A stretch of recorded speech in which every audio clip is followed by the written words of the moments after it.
Thanks, Austin. Both teams come into tonight's game undefeated and doubling their opponents in score, but head coaches Chris Ross and Ray Gates feel that their team have yet to really face any adversity. And they're hoping that this matchup on Friday night for the last non-district play of the season is going to be the test that they are looking for. We're calling it a marquee matchup for a reason as we look to Lovejoy's linebacker, committed to the Ohio State University, Peyton Pierce, to combat this explosive North Crowley offense. They've got a dynamic duo at the running back position that's all led by Chris Jimerson. We've got all the action, and now we're going to send it over to Isabella at Refugio. Like I told you, the Lovejoy program is really, really good. Abby Jones joins us live and in person. So fun to see you as always, Abby, and we take a look at it. There are a lot of playmakers on both sides of the football tonight. What are you looking for most to stand out as maybe a tipping point or a difference maker in this ball game? Well, first, I wish you guys were here. There was a beautiful sunset, and it's cooled down a little bit, which is nice in Texas at this time of year. But we're going to talk about the offense because both teams are explosive on offense. It's going to start with North Crowley and Chris Jimerson. He is a quarterback. He's in year 3.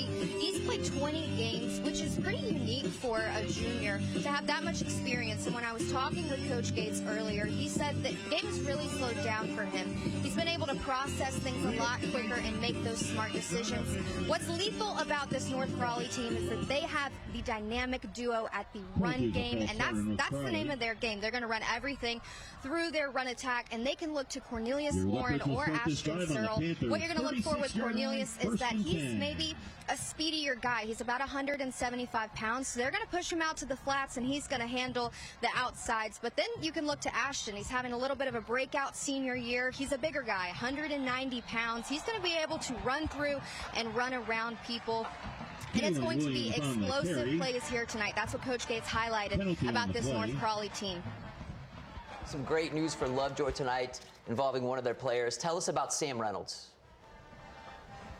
Oh my gosh, guys, cancer is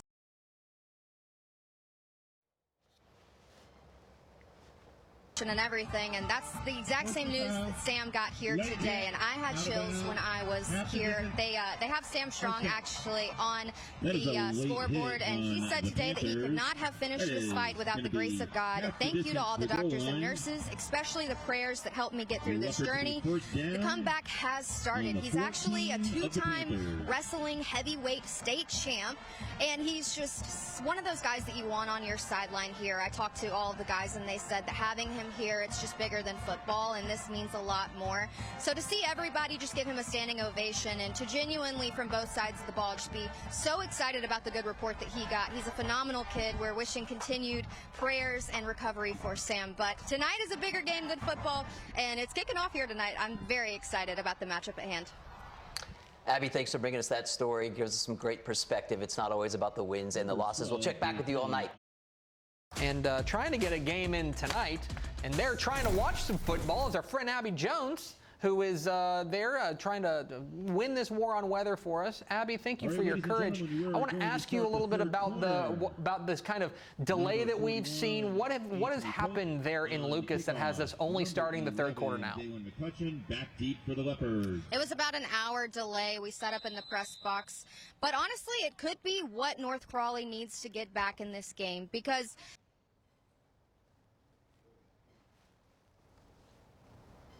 hopefully the momentum is going to change, but they're just now starting the third quarter. They came back out. They had about a 10-minute warm-up and then played the last few seconds of the second quarter, did not take a halftime, and then went straight into the third quarter. But North Crowley just has a lot to clean up here in the second half, so hoping that rain delay was a little bit of a reset for them.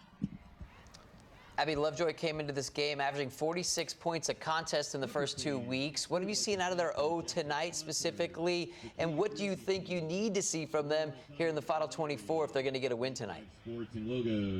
One thing that I found in my research this week was actually a quote from Todd Rogers, the head coach of Argyle, and he said they've got 3 power conference bound receivers, a top 20 linebacker in the nation, and 2 3-star tight ends. They're obnoxiously deep, which is exactly what's happening here. You're seeing multiple guys step up. One is Dalen McCutcheon. I'm going to call him Dalen McClutcheon. Last week he had an Odell Beckham one-handed touchdown catch in the end zone, and he's been electric tonight. They're looking to multiple multiple receivers. They're still able to have an effective passing game here tonight.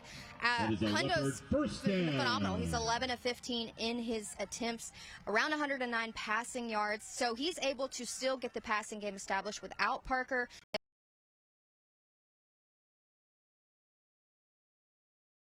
Because they've got 2 rushing touchdowns, so they're able to really pick it up, and it's the depth of this team. And then one standout, especially that I want to point out, is the linebacker that we had our eyes on.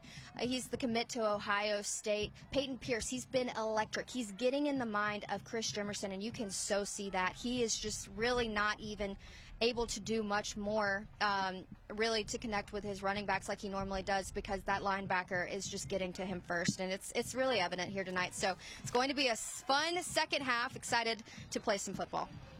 She is Abby Jones. They are back on the field there in Lucas Lovejoy getting it set for the second half. Abby, we will check back with you later on. And this was a massive win for Ray Gates and company, considering Lovejoy is ranked 5th in a loaded 5A Division II. We'll, of course, get to that with our Abby Jones, who is lucky enough to be on hand for it, as she joins us now live from Leopard Stadium. Abby, great to have you. And it was even better getting to hear that Ray Gates pregame pep talk before the game. He just has a way of igniting this fire, if you know him. He has the personality. He has the buy-in. What did you make of that moment for him and his team tonight? He was the defensive coordinator before he was a head coach, and it's really evident. The way that he addresses his team, he puts hope and fire underneath them. I was actually with them before the game, and he showed them a highlight reel of themselves. They were playing music, singing, dancing. They were getting hype. So they are bought into the mentality. I talked to every star player. I said, what are you looking for tonight? What are you looking to work? And they said, if we do what we do best, we're going to win. It took them a minute to get started, but I'm going to go ahead and say that rain delay speech might have been better than the pregame message, because it was a completely different game. North Crowley looked like themselves. 4 touchdowns. You saw what Chris Jimerson did with the QB keeper, and 28 unanswered points. They had a pretty balanced offense as well, over 400 yards, and 5 guys contributed greatly to this win tonight. Let me ask you, Abby, about the rain delay. The weather, I think, is an important factor here. This was something where, you know, at the break, whenever they went into this lengthy weather delay, Lovejoy had the lead, and then suddenly North Crowley came roaring back. It seems like that was the real inflection point in this game, and when North Crowley seemed to wake up.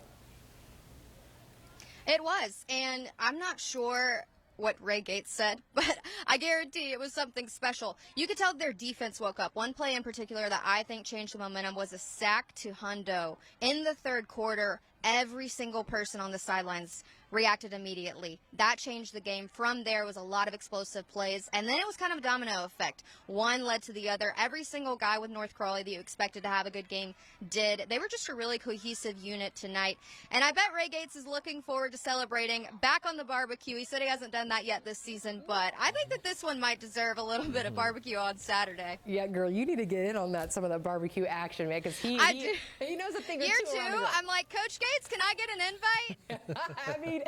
Abby Jones making her high school School Board Live debut, and what a game for it.